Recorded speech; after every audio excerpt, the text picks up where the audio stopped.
Hey everyone, welcome to another installment of Harry Potter Theory. In today's video, we're going to be discussing Dark Wizards, Dementors, and how the two groups interact with one another. More specifically, I'm going to be addressing how Dark Wizards like Voldemort have historically been able to control the dark non-beings known as Dementors.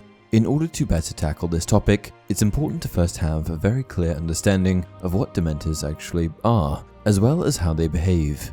Dementors are amortal non-beings with dark grey scabby skin. They are cloaked and can reach up to 3 meters in height, making them exceptionally intimidating. They represent unhappiness and despair, making them the perfect guards for the island fortress of Azkaban, the prison where all of the darkest witches and wizards are sent to pay for their crimes. The original concept for Dementors was thought up by J.K. Rowling as a way of representing depression. As somebody who had experienced depression herself, Rowling wanted to create a creature that personified all of the negative aspects of depression. In an interview, Rowling was asked to describe what depression feels like.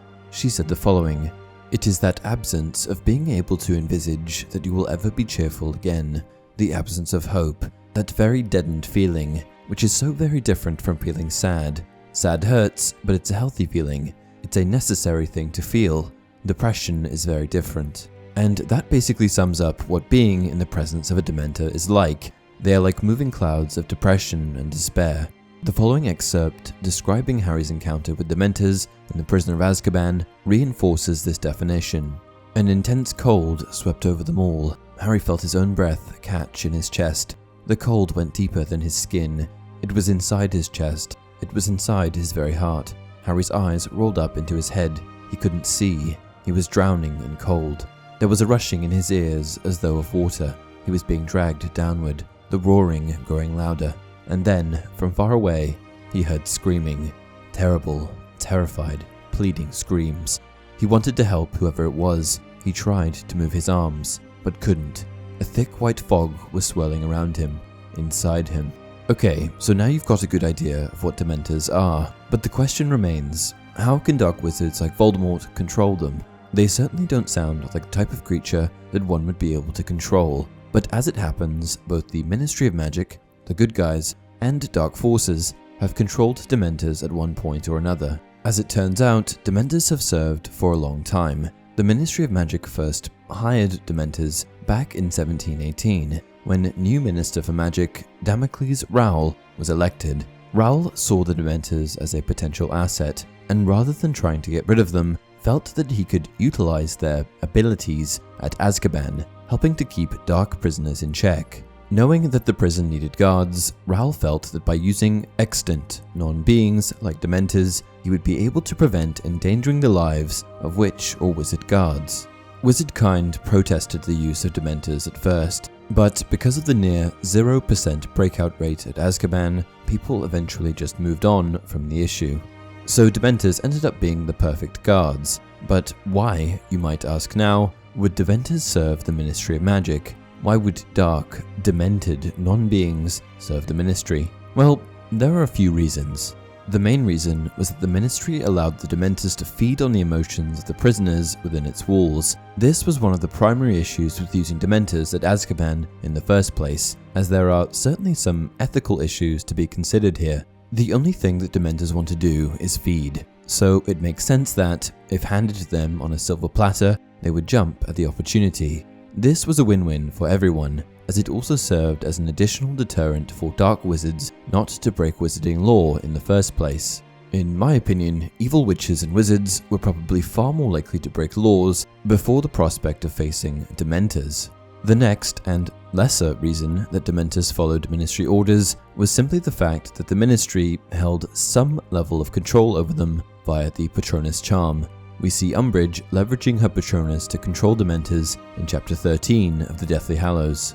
At the foot of the platform, a bright silver, long-haired cat prowled up and down, up and down, up and down, and Harry realized that it was there to protect the prosecutors from the despair that emanated from the Dementors. That was for the accused to feel, not the accusers.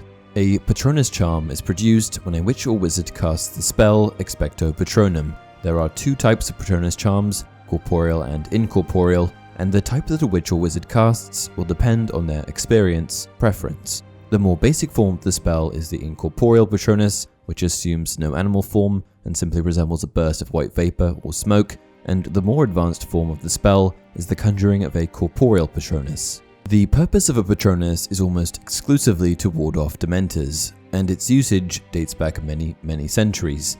The reason that the Patronus charm is so effective against Dementors is that it basically represents everything that Dementors detest: light, happiness, and purity.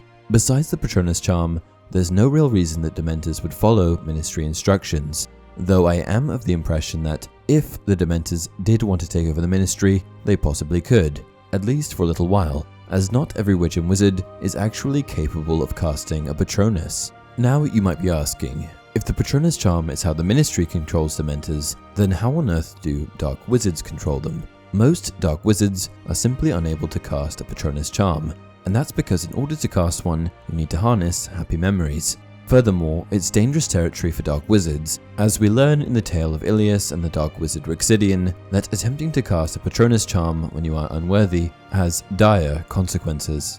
Enraged, Rixidian decided to enter the fray himself, and tried to summon a Patronus to ward off Ilias's mouse. However, he failed to remember that only the pure of heart can produce a Patronus, and thus, for the first time in history, it was revealed what happens when a competent but unworthy wizard or witch attempts the spell.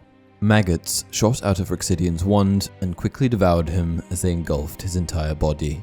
There are obviously exceptions, like Dolores Umbridge, who can cast a Patronus, but most can't. So how have Dark Wizards historically controlled them? As revealed in the following quote from Dumbledore, Death Eaters simply have more to offer than the Ministry. The rest of us sleep less soundly in our beds, Cornelius, knowing that you have put Lord Voldemort's most dangerous supporters in the care of creatures who will join him the instant he asks them, said Dumbledore. They will not remain loyal to you, Fudge. Voldemort can offer them much more scope for their powers and their pleasures than you can. With the Dementors behind him and his old supporters returned to him, you will be hard-pressed to stop him regaining the sort of power he had 13 years ago.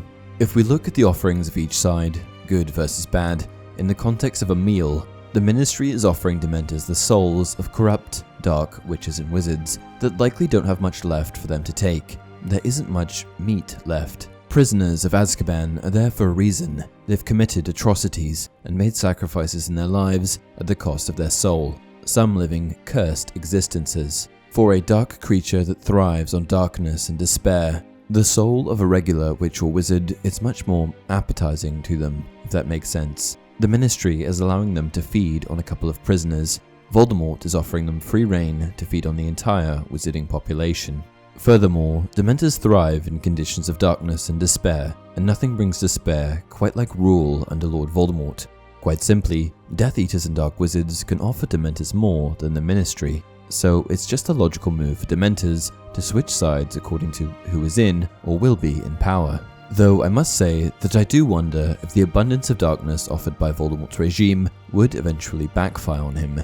Dementors reproduce in conditions of despair, darkness, and in the environment offered by Voldemort, their numbers would surge. Given that Dark Wizards are more or less defenseless against Dementors, no Patronus, are they really in a position of power? And that's it for this video. Did you ever wonder how Dementors were controlled? Let me know in the comment section below. Until next time, happiness can be found even in the darkest of times, if one only remembers to turn on the light.